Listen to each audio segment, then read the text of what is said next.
The phrase death and resurrection is synonymous with Jesus Christ, but Jesus was neither the first nor the last in a long line of reborn gods. 2,000 years ago, Jesus rose from the dead in Jerusalem, but 2,000 years before that, in the city of Ur in modern Iraq, the goddess Inanna made the first journey, at least in literary history, back from the realm of the dead. That journey was recorded on clay tablets, which were then buried and forgotten for nearly 4,000 years, until modern archaeologists uncovered them. So, you could be forgiven if you thought that the resurrection was just Jesus' thing. Most people thought that for the many, many centuries that these tablets laid buried underground. But now, they, like Inanna, have been exhumed and have found new life in our newly digital world. Like and subscribe, please. I'm very grateful that she is back. So today, I hope you'll join me in a long overdue retelling of the Descent of Inanna, how she died, and how she was reborn. Inanna, Queen of Heaven and Earth, her stories and hymns from Sumer. The Descent of Inanna. From the great above, she opened her ear to the great below. From the great above, the goddess opened her ear to the great below. From the great above, Inanna opened her ear to the great below. My lady abandoned heaven and earth to descend to the underworld. Inanna abandoned heaven and earth to descend to the underworld. She abandoned her office of holy priestess to descend to the underworld. She placed the Kurgarra, the crown of the steppe, on her head. She arranged the dark locks of hair across her forehead. She tied the small lapis beads around her neck, let the double strand of beads fall to her breast, and wrapped the royal robe around her body. She daubed her eyes with ointment called Let Him Come, Let Him Come, bound the breastplate called Come, Man, Come, to her chest, slipped the gold rings over her wrists, and took the lapis measuring rod and line in her hands. Inanna set out for the underworld. Ninshibur, her faithful servant, went with her. Inanna spoke with her, saying, Ninshibur, my constant support, I am descending to the underworld. If I do not return, set up a lament for me by the ruins. Beat the drum in the assembly places. Circle the houses of the gods. Tear at your eyes, at your mouth, at your thighs. Dress yourself in a single garment, like a beggar. Go to Nippur, to the temple of Enlil. When you enter his holy shrine, cry out, Oh, Father Enlil, do not let your daughter be put to death in the underworld. Do not let the holy priestess of heaven be put to death in the underworld. If Enlil will not help you, go to Ur, to the temple of Nanna. Weep before Father Nanna. If Nanna will not help you, go to Eridu, to the temple of Enki. Weep before Father Enki. Father Enki, the god of wisdom, knows the food of life. He knows the water of life. He knows the secrets. Surely he will not let me die. Go now, Ninshibur. Do not forget the words I have commanded you. When Inanna arrived at the outer gates of the underworld, she knocked loudly. Open the door, gatekeeper. Open the door, Neti. I alone would enter. Who are you? I am Inanna, Queen of Heaven, on my way to the east. Stay here, Inanna. I will speak to my queen. I will give her your message. Neti, the chief gatekeeper of the underworld, entered the palace of Ereshkigal, the queen of the underworld, and said, My queen, a maid as tall as heaven, as wide as the earth, as strong as the foundations of the city wall, waits outside the palace gates. When Ereshkigal heard this, she slapped her thigh and bit her lip. She took the matter into her heart and dwelt on it. Then she spoke. Come, Neti, my chief gatekeeper of the underworld. Heed my words. Bolt the 7 gates of the underworld. Then, one by one, open each gate a crack. Let Inanna enter. As she enters, remove her royal garments. Then, let the holy priestess of heaven enter bowed low. Neti heeded the words of his queen. He bolted the 7 gates of the underworld. Then, he opened the outer gate. Come, Inanna, enter. When she entered the first gate, from her head, the Kurgarra, the crown of the steppe, was removed. Inanna asked, "What is this?" Quiet, Inanna. The ways of the underworld are perfect. They may not be questioned. When she entered the second gate, from her neck the small lapis beads were removed. "What is this?" Quiet, Inanna. The ways of the underworld are perfect. They may not be questioned. When she entered the third gate, from her breast the double strand of beads was removed. "What is this?" Quiet, Inanna. The ways of the underworld are perfect. They may not be questioned. When she entered the fourth gate, from her chest the breastplate, "Come, man, come," was removed. "What is this?" Quiet, Inanna. The ways of the underworld are perfect. They may not be questioned. When she entered the fifth gate, from her wrists the gold rings were removed. "What is this?" Quiet, Inanna. The ways of the underworld are perfect.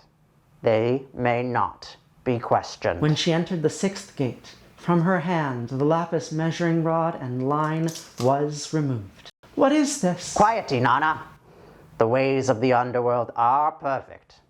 They may not be questioned. When she entered the seventh gate, from her body the royal robe was removed. "What is this?" Quiet, Inanna. The ways of the underworld are perfect. They may not be questioned. Naked and bowed low, Inanna entered the throne room. Ereshkigal rose from her throne. Inanna started towards the throne. The Inanna, the judges of the underworld, surrounded her. They passed judgment against her. Then Ereshkigal fastened on Inanna the eye of death. She spoke against her the word of wrath. She uttered against her the cry of guilt. She struck her. Inanna was turned into a corpse, a piece of rotting meat, and was hung from a hook on the wall. When, after 3 days and 3 nights, Inanna had not returned, Ninshubur set up a lament for her by the ruins. She beat the drum for her in the assembly places. She circled the houses of the gods. She tore at her eyes. She tore at her mouth. She tore at her thighs. Alone, she set out for Nippur and the temple of Enlil. When she entered the holy shrine, she cried out, "O Father Enlil, do not let your daughter be put to death in the underworld. Do not let the holy priestess of heaven be put to death in the underworld." My daughter craved the great above. Inanna craved the great below. She who receives the May of the underworld does not return. She who goes to the dark city stays there. Father Enlil would not help. Ninshubur went to Ur and the temple of Nana. When she entered the holy shrine, she cried out, "O Father Nana, do not let your daughter be put to death in the underworld. Do not let the holy priestess of heaven be put to death in the underworld." My daughter craved the great above. Inanna craved the great below. She who receives the May of the underworld does not return. She who goes to the dark city stays there. Father Nana would not help. Ninshubur went to Eridu and the temple of Enki. When she entered the holy shrine, she cried out, "Father Enki, do not let your daughter be put to death in the underworld. Do not let the holy priestess of heaven be put to death in the underworld." What has happened? What has my daughter done? Inanna, queen of all the lands, holy priestess of heaven? I am troubled. I am grieved. From under his fingernail, Father Enki brought forth dirt. He fashioned the dirt into a Kurgarra, a creature neither male nor female. From under the fingernail of his other hand, he brought forth dirt. He fashioned the dirt into a Glatur, a creature neither male nor female. He gave the food of life to the Kurgarra. He gave the water of life to the Glatur. Enki spoke to the Kurgarra and the Glatur, saying, "Go to the underworld. Enter the door like flies. Ereshkigal, the queen of the underworld, is moaning with cries of a woman about to give birth. No linen is spread over her body. Her breasts are uncovered. Her hair swirls about her head like leeks. When she cries, 'Oh, oh, my inside,' cry also, 'Oh, oh, your inside.' When she cries, 'Oh, oh, my outside,' cry also, 'Oh, oh, your outside.' The queen will be pleased. She will offer you a gift. Ask her only for the corpse that hangs from the hook on the wall. One of you will sprinkle the water of life. Inanna will arise. The Kurgarra and the Glatur heeded Enki's words. They set out for the underworld. Like flies, they slipped through the cracks of the gates. They entered the throne room of the queen of the underworld. No linen was spread over her body. Her breasts were uncovered. Her hair swirled around her head like leeks. Ereshkigal was moaning. Oh, my inside. Your inside. Your inside. My outside. Your outside. My belly. Your belly. Your belly. My back. Your back. Your back. My heart. Your heart. Your heart. Ereshkigal stopped. She looked at them. She asked, Who are you? Moaning, groaning, sighing with me. If you are gods, I will bless you. If you are mortals, I will give you a gift. I will give you the water gift, the river in its fullness. We do not wish it. I will give you the grain gift, the fields in harvest. We do not wish it. Speak then. What do you wish? We wish only for the corpse that hangs from the hook on the wall. The corpse belongs to Inanna. Whether it belongs to our king, that is what we wish. The corpse was given to them. The Kurgarra sprinkled the food of life on the corpse. The Glatur sprinkled the water of life on the corpse. Inanna arose.